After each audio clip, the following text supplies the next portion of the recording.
Bienvenue dans cette minute de l'entraîneur. Cette semaine, nous allons parler de comment garder la motivation lors de nos entraînements en course à pied tout au long de l'année.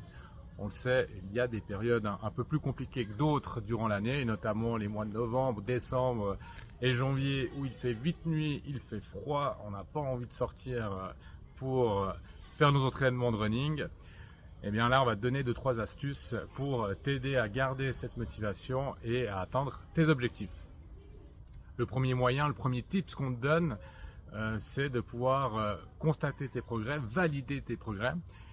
Si cela t'intéresse, je t'invite à regarder la minute de l'entraîneur où Maxime parle de cela. Le deuxième conseil que je peux te donner, c'est varier un maximum tes entraînements.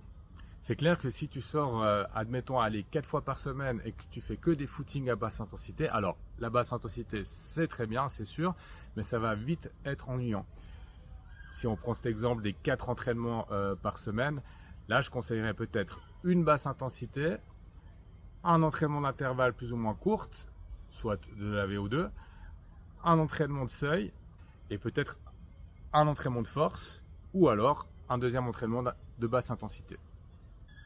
Le troisième conseil et le troisième tip que je peux te donner, c'est de te trouver un groupe d'entraînement ou alors aller tout simplement courir avec des amis.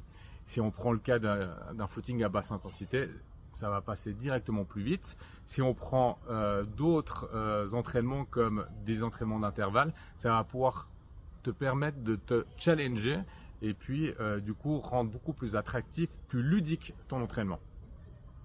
Un autre conseil que je peux te donner, c'est de rendre un maximum ludique tes entraînements quand tu peux le faire.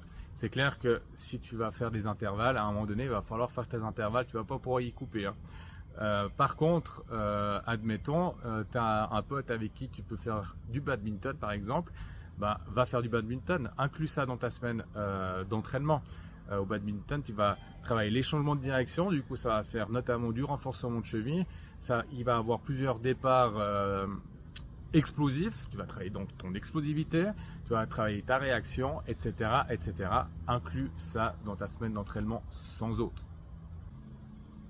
Voilà, cette minute de l'entraîneur est maintenant terminée. Comme toujours, on se fait un plaisir de répondre à tes questions si tu en as, alors n'hésite pas à les laisser juste là-dessous. Allez, à la semaine prochaine.